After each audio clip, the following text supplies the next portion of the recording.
someone so young, my guest today has a very mature head on his shoulders. At the age of 14, Shiven was struck down by a life-changing illness that could have left him paralysed. Through the care and love of his parents and his own determination, Shiven overcame that illness to get back on his feet within 6 months. This sparked a desire in Shiven, and at age 14 he decided to drop out of college and follow his passion to be an entrepreneur. However, he quickly found out that it was not as simple as people make out on Instagram and YouTube. Shiven found himself as a low point in his life, and after 5 months of effort, which felt like 5 years, Shiven was questioning his self-worth and questioning his decisions. It was at that low point that he found my first podcast guest, Adele Chee, who coached him to reframe his situation and to believe in himself and his process. Always keen to learn, Shiven talks about the importance of long-term thinking and the compounding effect of resilience and consistency. Shiven shares his success mantra of thinking broad and going narrow, and he provides advice on finding mentors and dealing with regrets in life. Well, Shiven, thank you very much for joining me on Success Matters podcast. We kind of contacted really through LinkedIn. What do you do for a living at the moment? Cool. So right now I'm a content marketer. More specifically, I write newsletters for high impact coaches and founders who want to build thought leadership. So basically that's pretty much what I do right now. Okay. And I mean, when we were preparing for this, I kind of found out that you're still relatively young. You're 19 years of age. So how did you find yourself in this market, and what brought you to this sort of work? Yeah, so let me start with the beginning. When I was 17 years of age, I started a full-time job at a media company in my own city. So what I used to do was I would just go to school, come back from that and just go to that media company. I used to eat there. I used to change there. Every single thing. That was my life for 1 year. And I pretty much enjoyed that life. I was hustling and I was an ambitious kid since beginning. So yeah, that was where I got introduced to the world of media and content. So when I was working there, then I started applying for better roles, better job offers and all those things. So I got into contact with some of the biggest creators and biggest brands of India, including Your Story, which is India's biggest business media company. So I started working with them. And I worked with them for around 1.5 to 2 years so around 1.5 years, I worked with them on their content marketing strategies. So yeah, I fell in love with this media world. And along with that, I was also working in the marketing side with some other clients. So after that, I just combined the world of media and marketing. So when you combine content and marketing, this beautiful world of content marketing that emerges. And that's what I'm doing for it now. That is newsletters and thought leadership. Okay, so let's just step back a little bit there, because you said something quite... So you were still at school and you started working for this company. So it was what? Evening work after school? What? How did it look? Tell me more about it. Cool. So first of all, in 2022, there was a lockdown in India, right? So we didn't actually go to school every single day. But we used to go like 3 days a week, let's say. But that job was fully offline. So that lockdown really helped me do that full-time job very efficiently, because I used to stay in the office whole day. And even during school, sometimes I would just take a health excuse to just, go home early so that I can just go to that office. Because I was so committed to learning at media company. I wasn't learning that much in my school. I see. Okay. All right. So you came into the world of work. And what sort of work were you doing for this company at the age of 17? So I was a journalist. Not exactly that. Like, I wasn't interviewing a lot of things. My job was to just watch a lot of news on cryptocurrency, metaverse, NFTs, all the blockchain platforms, and write news on that. So I would curate all those things that is happening, and I would write articles on that every single day. So I used to publish. During the peak of my time, I used to publish 7 articles a day. So that was pretty much my whole work. I used to just write every day. All right. So you were writing 7 articles a day based around blockchain, NFT, the cryptocurrencies, all that sort of thing. Okay. Where was this material getting published? So it used to publish to this website called the Coin Republic. That website is basically, the audience of that website is US based. So I wasn't actually writing to the Indian audience. I was writing to the US audience, although the company was headquartered here in India. So yeah, that's pretty much where my content journey began 3 years back. Okay, all right, that's interesting. And did you learn a lot about cryptocurrencies and blockchain and NFTs in the process? We did. So there were a tier. There were many tiers of writers. So one was technical writers, and one category was the market analysts who used to just analyze what's going on in the market. I was some bit more of a general news guy. So like I would just see what's happening in the world of Bitcoin, or did Elon Musk say, he did a tweet about this kind of cryptocurrency, and I would just take this pop culture news about crypto, and I would write for the general audience, the audience who doesn't actually know a lot about cryptocurrency. So I would just convert those blockchain news into easy language, or something that the general audience would enjoy.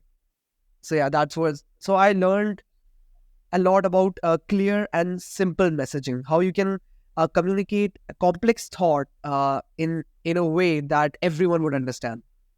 Right, right, okay. That's really, at the age of at such a young age to be able to give that sort of opportunity to write about something like this, and secondly to have it into a worldwide audience is really great. So you then decided that you wanted to do your own thing. Yeah. So after working in that media company and then joining Your Story and working with them over 1.5 years, as I said, I was extremely ambitious as a kid. I always wanted to get to the next level. I always wanted to hustle. I always wanted to be a business owner since I was 14. That was my buzzword. Like, teachers used to ask, what do you want to do when you grow up? Yeah. Someone would say engineer, someone would say doctor. For me, it was sure that I wanted to be an entrepreneur, because the movies that I saw growing up, the books that I read, that always glorified entrepreneurs. And for some reason, I just needed that tag. Even though I didn't understand how business works, I didn't understand anything. I just wanted to be called entrepreneur by my friends. So I just dove deep into that world without knowing anything, and I resigned from my job. And I just said that, yeah, I'm going to build my own agency. Okay. And so at this point, you finished your school as well, right? Or were you still at school and decided to set up? Yes. So that was after I finished school. Basically, after I finished school, I joined Your Story and I worked there for 1.5 years. This is the time when I decided that I want to drop out of college, because why are we actually going to college? So that we could get a good job, we could get some experiences. And those experiences I was getting anyways, because I was doing a full-time job with the biggest media company of India. So I just thought, hey, I'm not going to go to college. And that was a bold decision to convince my Indian middle-class parents that I won't give my further studies, because it was a huge shock to them. I don't know if they have still recovered from it, but I just decided to take a bet on myself. I just knew that I would do something better if I don't go to college and I spend all of my time into learning, into getting great experiences and meeting great people. Yeah, that's as you say, the Indian middle class mentality is go to college, go to university, get your degree. You become the doctor, engineer, lawyer, accountant, those sorts of things. And so media is not always considered in that sort of space. So you said that you had hit a low point during your kind of setup of that. Tell me a bit more about that, and I suppose what happened, what got you to that point. So these things happen when you don't think about the consequences, and you just jump into the pool by just about your plunges. And I did that. I started this agency of mine, inspired by all these young YouTube creators, because they were doing so good. I thought that, oh, it would be so easy. How hard it will be to get some clients, right? So I just started that. I started cold emailing. I started cold DMing. I started 10 or 15 different outreach methods that all of the people used to tell me. And none of them worked. I didn't get any clients because honestly, I didn't have any social proof. I've never worked with clients before. I didn't have any marketing experience, although I had media experience. So I just after like 15 days, 20 days, 25 days, after a point of time, it just kept getting more depressing of day after day. I just thought that, man, I'll just get one client and it will all start. And I told you that that was the time when I also, took dropout. So I was also having some doubts about my decisions, that whether I should join college again, because right now, I'm just here typing all day, emails after emails, and I'm not getting any clients. And here are my parents who are screaming at me for not going to college. And I can't even show them any results, because see, the only results my parents care about is how much money I'm making, because they don't want to see me die as a poor guy. Because for them, getting a good degree, bachelor's degree, and all those things is extremely important. Because for them, that degree is what makes people money. That degree is what keeps people, off the streets. So I just said that. So, and I couldn't show them any results because I wasn't getting any clients. I even resigned from the job, and I just didn't know what to do. So, I just got into such bad mental health that anything I could say would not convince them that I am on the right path. And after a point of time, you just start doubting yourself whether you are on the right path, whether I left college because I want to build an agency, or whether I left college because I'm a lazy person and I don't want to do it. So I started doubting whether I'm on the right path. And uh, I think I've told that before. I live in a family where financial problems were always one of the biggest issues, and the central theme of conversations. So not going anywhere, not growing, while in midst of that financial crisis, that always hit me very hard. And that was the time when I started doubting whether I should just go back to college, whether I should stop all these things. So yeah, that was pretty much my low phase. And it it seems 5 to 6 months is a low time for some people, but for me, those 6 months, those felt like an eternity for me. Like I feel like I lived an entire life in those 6 months.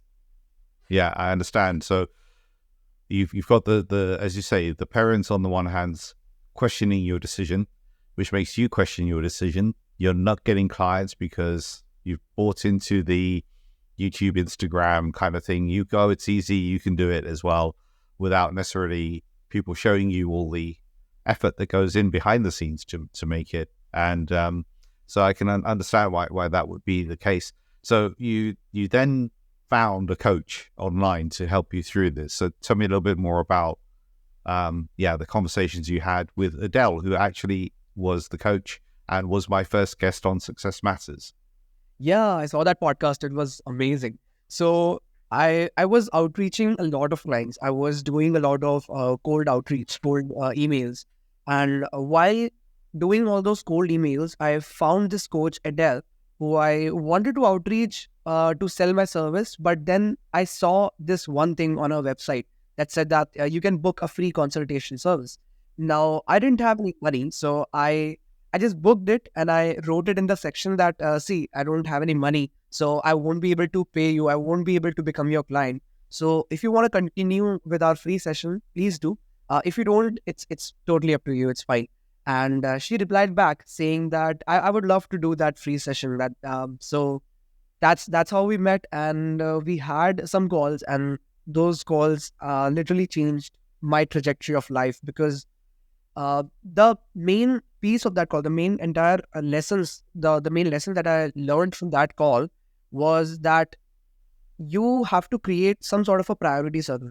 So if you have a goal, you need to set your priorities. You can't say that, oh, I'm gonna make money, and also I'm also gonna get fit, and also I'm gonna do this, and also I'm gonna attend all those family events. Also, I'm gonna be in contact with all of my friends and go to parties. You can't handle everything at once.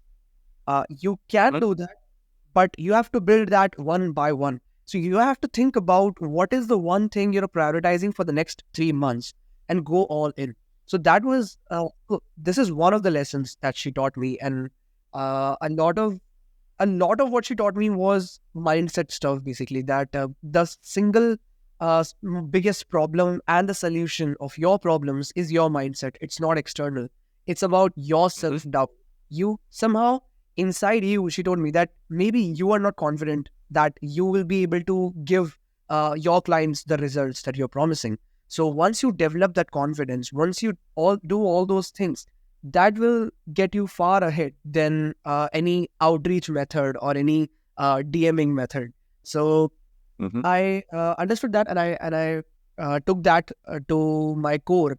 And also another thing that changed my life is how networking is so important as a young agency founder. Not just young agency founder, any entrepreneur, or not just any person. Networking is literally how you get most of the opportunities in your life. So if you try to sell people, people will ignore you because they don't like being sold to. But if you just try to maintain and create deep meaningful relationships with people by adding value. She said that you have such great experience in journalism, in media and marketing. You can help so many coaches, so many agency owners, so many founders with your knowledge. Just go and do that. Just help them and give your values for free. Don't expect anything in return. And if you just give, they will be obliged to give you back, and they will hire you, they will work with you, whatever. That will be a future thing. So don't approach your outreach with this selling mindset. Approach it with the adding value mindset. And all these things, it made me a better founder. It made me a better marketer. It made me a better human. And so, yeah, I would like to credit a lot of the success that I would call it success, but a lot of improvements that I had in my last 6 months to those sessions by Adele. That's great. So you changed your perspective in terms of your own self-belief and the way in which you were approaching your customers. And I suppose to an extent, because you see this across so many people, not just, it's not just a cultural thing, but across so many individuals who are trying to make a difference, but the surrounding family or friends or others are saying, no, that's not for us. No, that's not the way to do things. And being able to not necessarily block out that noise, but to say, okay, that's your opinion, but my opinion is this, and this is what I'm going to do. It's very important. So it's great to hear that you were able to make that mindset shift. So since then, how's your life look different compared to before? Yeah, so since I started adding value instead of selling, I just started DMing people with this mindset that, oh, this person has this problem, I will fix that, I will improve that. So I just started giving genuine suggestions to creators, like by DMing that, hey man, I really loved your last video, but I think these things could have been improved, and it will increase your viewership or something like that. Or I would just DM coach saying that, hey, I just saw your webinar last night, and I think if you would just do this thing in your email marketing, your webinar show up rates would have been 2x or 3x. And I just started DMing people with all these kinds of the nuggets that I learned while during my job at Your Story and the Coin Republic before that. So by just doing that, they started replying back. They started having conversations with me. We started getting on calls. And a few of them started giving me short-term projects that turned into long-term projects. And and I'm talking about some of the biggest creators of India. I'm talking about people who have millions of followers. And in the last 3 months, I got the chance to work on some of the campaigns of mobile brands like OnePlus and Google India and all these brands. So I think this value-based mindset works with everyone. Doesn't matter at what stage that guy is. If they're a small creator, a very big brand, it doesn't matter. If you just add value, they're gonna want to talk to you. Yeah, that's very heartwarming actually to hear that, and to see that you were willing to reach out for help, which many people aren't willing to do, and B, the help you got really did help make a difference in the trajectory for your business. Something else you've touched on previously when we were preparing for this was about mentors, and I support a lot of young, early in career people, people who've maybe just graduated recently or so, and I often say find yourself a mentor, but it's not always easy. if you've never had a mentor. So you have got mentors. How did you go about A, deciding you needed mentorship or understanding that you needed it, and B, finding those mentors that you now call upon? Yeah, so having mentors is generally the biggest life hack anyone can get. Like, I wouldn't call it business hack or marketing hack. I would call it the life hack, because if you have the right mentors guiding you at the right time, you can save not weeks, not months, but you can save years of failing and trying different things, and you can just reach that level of success that you want to reach. So, when it comes to mentorship, most of my mentors are some of the people that were my clients, not exactly clients, but some of my bosses at Your Story. So when I used to work at Your Story, my job was just content creation, writing articles and marketing, right? But I would also network with some of the other people, like the video editing team, or the sales team, or the marketing team. And I would network with all of these team with, again, I used to do this thing where I would just reach out to them and just talk to them about their problems. What are they facing in life? And when I used to get those problems, that someone would say that, hey, I'm unable to hire great editors. So what I would do is, I would just I would send this message in all of the groups, freelancer groups that I've added, that hey, we need a great editor, and I would personally interview those people, and I would send that editor to that guy in the media company. So I used to help even when no one asked me. So this is one thing that it is always effective when you're getting mentors. So if you just give them help without like, you're not asking for permission, you're just helping them. And once was that could happen, right? So I used to network first in the comment section. So a lot of my mentors, they are heavy on content. Like, they would post podcasts, they would either post newsletters, they would post LinkedIn posts. So I just used comment section as my way of networking at first. So, by the way, by comments, I do not mean what most people do, like great post or good post with a thumb emoji. I don't do all those things. It be extremely specific and value adding comment. So if you just comment nice, and not just nice things, if you think something is wrong with their post, just write about that in a constructive manner. And I think that's the first gateway to their time, or to have a meet with them, because when they will notice you in comments and they will reply to you, that's when you can start DMing them. And most of my networks, most of my mentors I've gotten, it happened just from plain DMing. And I didn't even know that they were that great. I didn't know that they were that successful. I just DM'd them. And after a point of time, after talking a lot, I found out that, oh, they are actually they're way above than me in marketing world or the agency world. And I can learn a lot from them. So I offered free work for them. Like, hey man, I want to learn from you. I want to work with you. So let's do one thing. I have a lot of time right now. I'm young. I'm inexperienced. Can I write 5 LinkedIn posts for you for free? Or can I write a newsletter for you for free? And all these things. Or can I just edit this podcast for you, and I will not ask any money from you? So when I started, you don't need to work for free for a month. All you're saying is you have to just write one LinkedIn post. Just offer that. And most probably, maybe they're going to say yes. And if they do, you're going to get something from them that will help you a lot in your career. You will get insights from their mind that most coaches charge very high, to tell all these things. You'll get that insight for free. You touched on this earlier, but for you, as someone who's started up their business, looking to grow, what does success mean to you? So, as the theme of this podcast is success matters, and I've seen some of the podcasts, it's great how success can mean different things to different people, and it's amazing. For me, success generally means going to the next level. Now, I don't know what the next level is. I don't exactly know what the destination is of my life, because I don't plan my entire life. I plan projects. Like, I plan my next 6 months, what I'm going to do with that.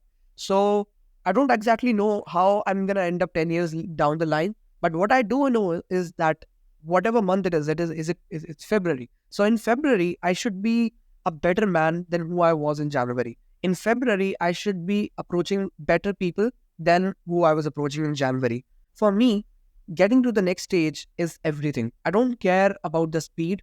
I care about the direction. In what direction am I going? And am I constantly moving? So I'm deeply inspired by this Bollywood movie called Ye Jawani Hai Diwani.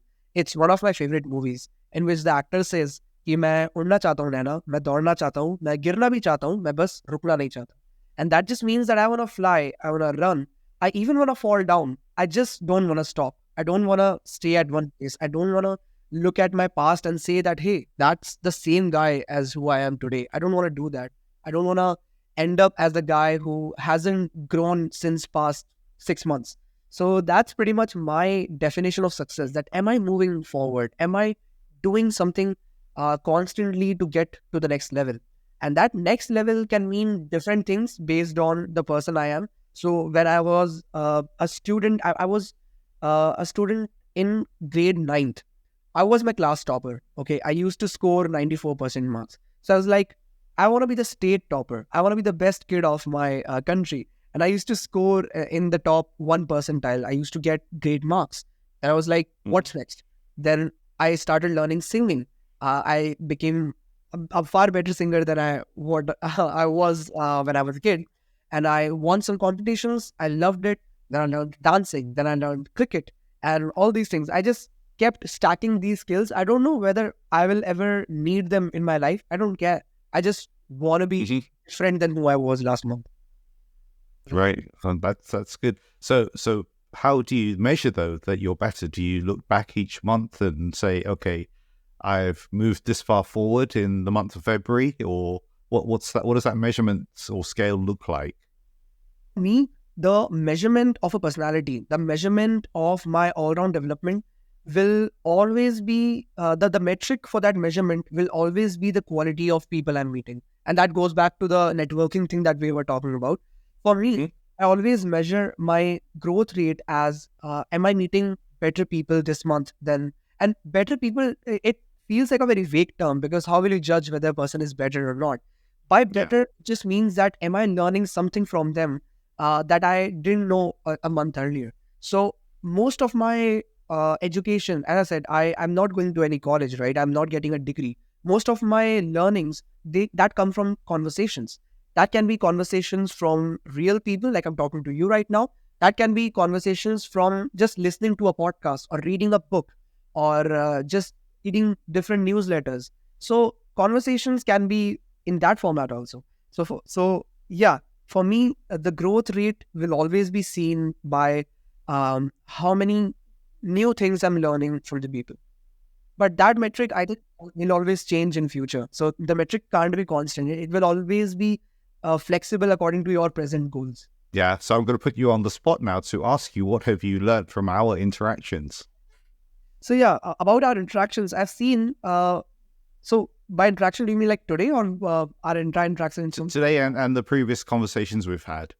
So when we were talking about your life after the interview, we were discussing about your entire, since you were born, how many times you've been, you first went to Kenya, then you immigrated to UK, and it was extremely inspiring to me because sometimes you are in this tunnel, you're in the tunnel hole where you think that your problems are the biggest problems in the world.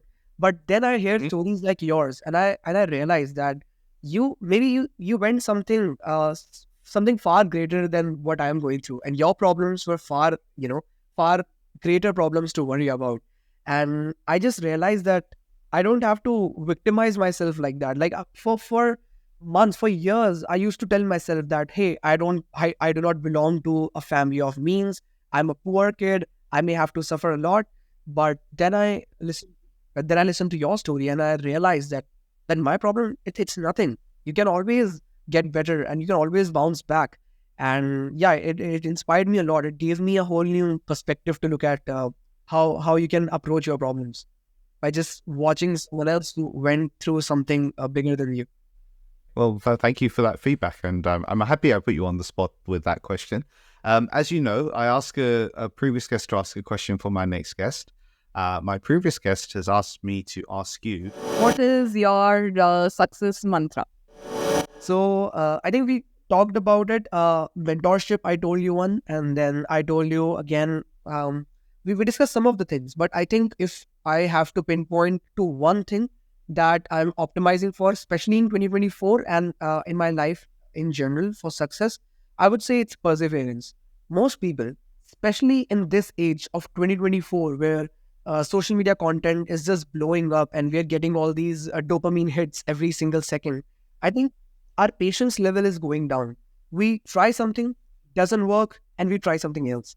And I think this is one thing that we have to change if you want to get sustainable success. Like, I'm not talking about a 2 day or 3 day fame. I'm not talking about one viral post. I'm talking about long-term sustainable success.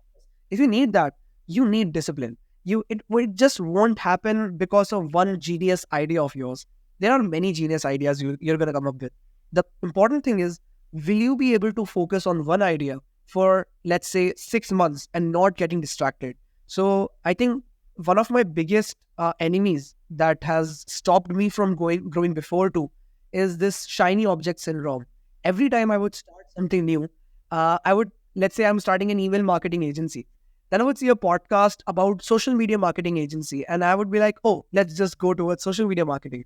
And so this thing happens, and a lot of people struggle with this. I talk to a lot of them. I know a lot of people struggle with this. So shiny object syndrome is when you are so confused. You see something new and you go towards that. I would say if you can just get one thing, be focused without getting distracted. That does not mean that you're not innovating. That does not mean that you won't learn anything else. All I'm saying is just give it some time. Give it 3 months and you can plan your overthinking. I call this overthinking boxes. I plan this that, hey, after 1 month, I will sit one day and I will think all day. I will not do anything and I will just think that everything that I've done in the past month, was it worth doing for the next 3 months? If it is, let's just go. If it's not, then change. But I will not overthink it while working. I would never do that while I'm outreaching or while I'm doing the client work. I will always set up these dates. So every let's say 1st February, then 1st March, then 1st June, every 6 months or every 5 months, I would just plan this out, overthinking box, and I would take all the decisions that day. But between those, I would never doubt myself. I would never second guess myself, and I would just focus with discipline. That's it. Okay, so that's perseverance, resilience, momentum, kind of all encompassed in that answer that you had there. So do you have a question for my next guest? The question that I have for your next guest is, do you have any past regrets in your life? And if yes, then how do you deal with them? Because someone like I'm 19 right now, and I don't even have, I haven't even, taken that many decisions in my life. But the ones that I've taken, sometimes I think about them a lot. I regret them a lot. And that is primarily the biggest reason why I decided to box those overthinking sessions, because I used to think about and regret those decisions a lot. So how do you deal with those regrets? And like if there's some sort of an SOP, a system of procedure that you use, that I would love to get to know about that regret. What we can say. Okay.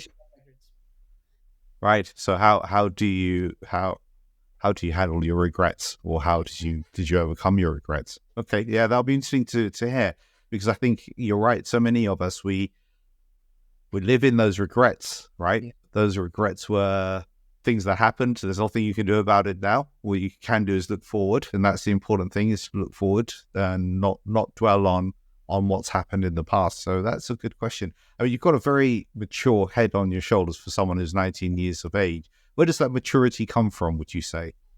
I think I would say maturity is not a function of age. It's the function of how many experiences have you taken. So I would say I've battled some of very crucial experiences in my life. One of them was when I was just 13 years of age. I would say, no, sir, I was 14 years old, and I was diagnosed with this virus called GBS. The full form is Guillain-Barré syndrome. It's extremely rare. Right. And basically what it does is it attacks your immunity system and your nerves, and slowly, day by day, your body starts decaying. Decaying in the sense that your nerves stops working. And first, your foot, your ankle movement stops. Then it comes to your knees. Then it comes to your thighs, and slowly, it just goes up until your entire body is paralyzed. And I faced that when I was in 8th grade. Sorry, I was transitioning from 7th to 8th grade. It was just after my final exams. So I was extremely happy after my exams that, I would play cricket all day. I'm finally free from exams. And I wanted to be a cricketer at that point. I think every middle class Indian wants to be a cricketer at one point. Yeah. So I just wanted to be. So I was extremely happy after my exams, but for some reason I wasn't able to run that fast that one evening, and I thought something is bad. But I just thought that's because of exams and all those things, and all those things. But it just kept going worse and worse and worse. After one day, I just couldn't wake up from the bed. So countless experience like these, it just shapes you and it makes you who you are. And I was admitted to hospital for 2 months. My hospital was changed. My hospital was changed 5 times because there is no cure for this virus. You can put injections and you can stop the growth rate of it, but you can't actually undo the damage. It can only be done through either number one is if your genes are strong, or if you exercise a lot, and it's extremely tough because you're paralyzed. So you just have to keep trying to move your hands and your legs, and it just boils down to willpower, how much willpower you have. And as a teenager, how would you have that kind of willpower? So I would just say my parents were extremely supportive. So they bought me books about great scientists like Stephen Hawking. So Stephen Hawking was also suffering from similar kind of disease. And I just read that and I thought that, hey, this guy spent his entire life on a wheelchair and he's one of the greatest minds ever. I can be one of those guys, even if I don't get cured. So that pressure suddenly of, I want to get back on my feet, that pressure suddenly, it wore off. And I was like, okay, I'm going to focus on, obviously, I'm going to focus on getting cured as much as I can. But even if I don't, I'm going to be fine. It's going to be a good life. So I just had that in my mind. And my mom is extreme. Like, I would say 90% of the reason why I got cured is because of my mom, because she was extremely rough on me. Like, every morning, 6 a.m., she would just wake me up and she would put me on the wheelchair and would take me on the gym nearby. I would just sit there watching all those people picking up dumbbells and doing push-ups, and every morning I would just go to this gym, and that inspired me a lot to take action. So my entire schedule was read books, watch movies, and exercise. That was my whole day for 6 months. And to the surprise of my doctors, they actually predicted that I would get up on my feet after 2 years. But to their surprise, within just 8 months, I was playing cricket once again. So that's amazing how it happened. And I think a lot of it has to be about willpower. That a lot of it has to be just accepting the fact and not getting worried. I used to get some panic attacks even during the beginning stage, but it went away after I kind of accepted that, it's going to be fine. So yeah, these things make you a lot mature. Like, I think when I went back to school 8 months later, I was I was 5 years ahead of my own, classmates, because I was talking things very philosophically, that saying things like, God sent me back on my feet, so he must have a reason, and all these things. So Right. those classmates, so I would just say I got way mature than my age, and that's one of the reasons why I started business this early, and I am actively doing everything I can to be better every single minute. Because I think if I am back on my feet, I'm walking again, so that a universe must have done that for a reason. Yeah, absolutely. Absolutely. And do you have any lingering effects from the disease? No. It has completely went away. Although the doctors have said that I have to keep exercising every single week, because there are some things that my body still, for example, I can't run as fast as I used to do in my teenage, or let's say the early teenage. So some effects are there, but they'll say that it will get 100% cure in the next 8 to 10 years, slowly. So I just have to keep exercising. All right. Okay. That's good to hear. And thank you for sharing that story, because it's I suppose, it's made you who you are. Right. And that's really important. We're at the top of our time now, unfortunately, Shivan. It's been a fascinating conversation. If people want to get in touch with you, what's the best channels for them to contact you? So generally, I'm extremely active on LinkedIn. Some people outreach on Instagram or Twitter. The links, if you want, you can put in the description. So you can approach me there. But I'm most active on LinkedIn. If you wanna, get in touch with me, you can get through that, or you can email me at shivendhaniaofficial@gmail.com. So cool. If like that, that's pretty much how you can reach it. Great. Well, thank you very much for sharing your story and the conversation. And I'm sure your business is going to be flying with all the commitments and effort you're putting into that. So yes, thanks once again for taking part in Success Matters. Thank you so much. I loved coming on this podcast. I enjoyed the last episode so much, but surprisingly, I loved this one episode even more because I don't know, the vibe, the energy that you radiate. It's amazing. That you are a great listener, I would just say. Thank you. Thanks very much. If you'd like to find out more about how you can find your success, contact me at info@successmatterscoaching.com. That's info@successmatterscoaching.com.